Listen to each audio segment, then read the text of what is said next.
कल रांची में हेमंत सोरेन सरकार के कैबिनेट की बैठक हुई और उसमें कुछ बड़े फैसले लिए गए, कुछ रोचक फैसले लिए गए। हमारे साथ हैं बाबूलाल मरांडी, पूर्व मुख्यमंत्री और भाजपा के वरिष्ठ नेता। सर, कल एक बड़ा फैसला ये हुआ कि 1 महीने के लिए चार्टर्ड प्लेन बुक कर लिया है राज्य सरकार ने।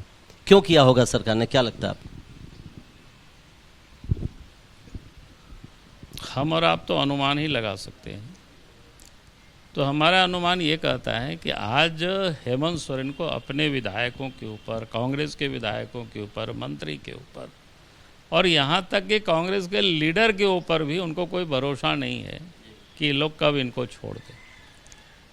तो इसलिए आपने देखा होगा कि उस समय विधायक और लीडर सबको बस में लेकर के पहले तो लतरा तो डैम, कोठी, कहाँ सर्किट हाउस में मटन वटन खा रहे थे, सीटी बजा रहे थे। ये सब ओपन सब कुछ छपा है, कोई हम खा रहे हैं ऐसा नहीं। हमें भी जानकारी आप ही लोगों के थ्रू मिली। और उसके बाद एक दिन सुनते हैं कि अचानक हवाई जहाज़ आया, चार्टर प्लेन बुक किया हुआ था और सारे विधायक और लीडर को अपने बस के आगे सीट में वो बैठे, चूँकि डायरेक्ट हवाई जहाज़ तक गाड़ी से मुख्यमंत्री या गवर्नर इन्हीं लोगों को परमिशेबल है, वहाँ तक हो जाएंगे। शेष लोग जाते हैं तो चेकिंग से लोग गुजरते हैं, चेक होता है। लेकिन उन्होंने आगे बैठा और सीधे गाड़ी को हवाई जहाज़ तक ले गए, ताकि चेकिंग में भी उनको ये भरोसा नहीं था कि लोग अगर चेक होगा और कहीं पता चला कि इधर उधर वहीं लोग घसक गया तो बड़ा मुश्किल हो जाएगी। तो सीधे वहाँ जा कर के उन लोगों को फिर ठूसा और फिर वहाँ से बैठा करके छत्तीसगढ़ में उतारा और वहाँ भी बसें में ऐसे ही फिर बैठा करके ले गया होगा होटल में। जा चार्टर्ड प्लेन भी उसी काम के लिए लाया गया है क्या? क्योंकि उसके पहले और उसी काम के लिए नहीं, तो चार्टर प्लेन की क्या ज़रूरत है इतना बड़ा प्लेन की? लेकिन सरकारी खर्चे पे आपको लगता है 2 करोड़ 5 लाख रुपया तो बता। इनको खर्चे से क्या चिंता है? क्या बोलते हैं 32 महीना से तो ये लूटा ही रहे हैं राज्य को। जितना भी खनिज संपदा है ये बिचौलियों के साथ, दलालों के साथ, कुछ भ्रष्ट अफसरों के साथ मिल करके ये लोग लूट रहे हैं। एक लूटा है। उसका तो पिछले दिनों आपने देखा, एक सचिव के ठिकानों पर छापा मारा ईडी ने, तो करोड़ों रुपया मिला। ये तो पूरा देश ने, दुनिया ने देखा उसको। आज उनके जो दलाल या उनके विधायक प्रतिनिधि वो जेल में है वो लोग।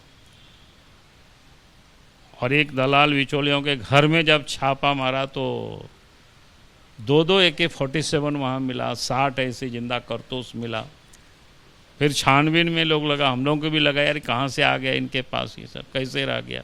हमारे पास भी तो 25-30 तो यहाँ सिक्योरिटी गार्ड रहते हैं, क्या बोलते हैं CRPF की सिक्योरिटी है। तो हमने तो इन लोगों को देखा भी नहीं कहाँ ये लोग रखता है। मेरा घर में इन लोगों से क्या मतलब है? अपना एक रूम में रखता है, अपने जगह रखते होंगे। आज तक मैंने नहीं देखा। एक और फैसला है।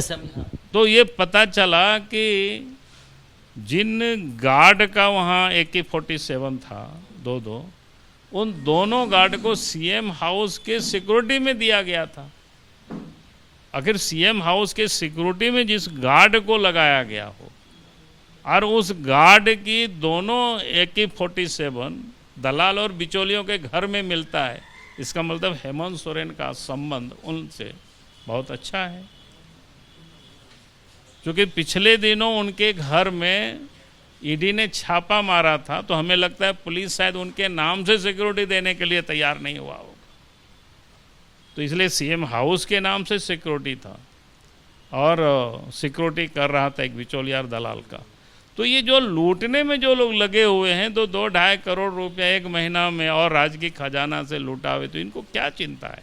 एक फैसला हुआ कि 5 तारीख को असेंबली सेशन, उसको स्पेशल असेंबली सेशन का नाम दिया गया। उसमें वो ऐसी खबर आ रही है कि विश्वास मत अब मूव करेंगे।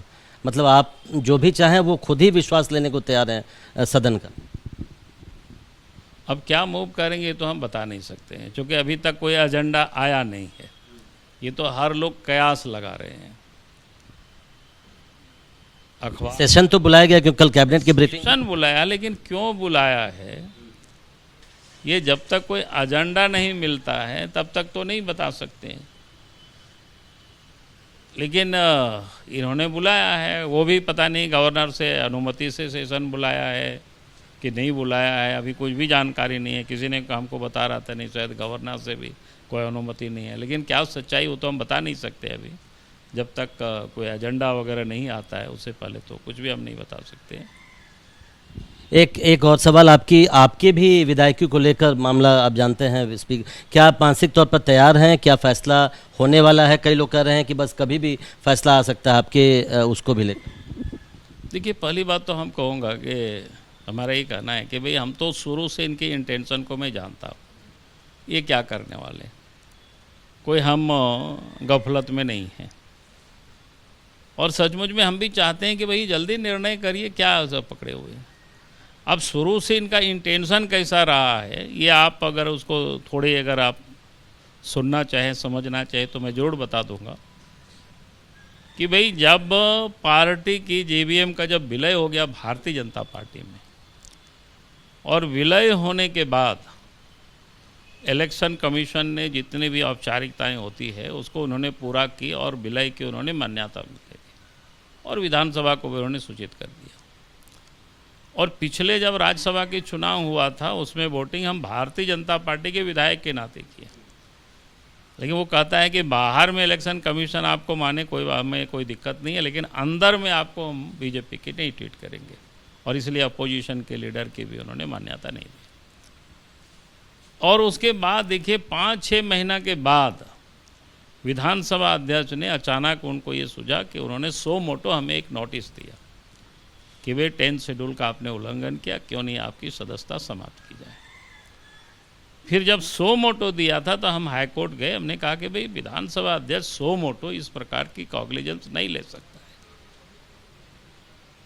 फिर विधानसभा अध्यक्ष ने ये संवैधानिक नहीं है, और हाई कोर्ट ने विधानसभा अध्यक्ष को पूछा और उनको एक प्रकार से कहा कि आप गलत कर रहे हैं। तब ये क्या सुप्रीम कोर्ट चले गए उसके अगेंस्ट में।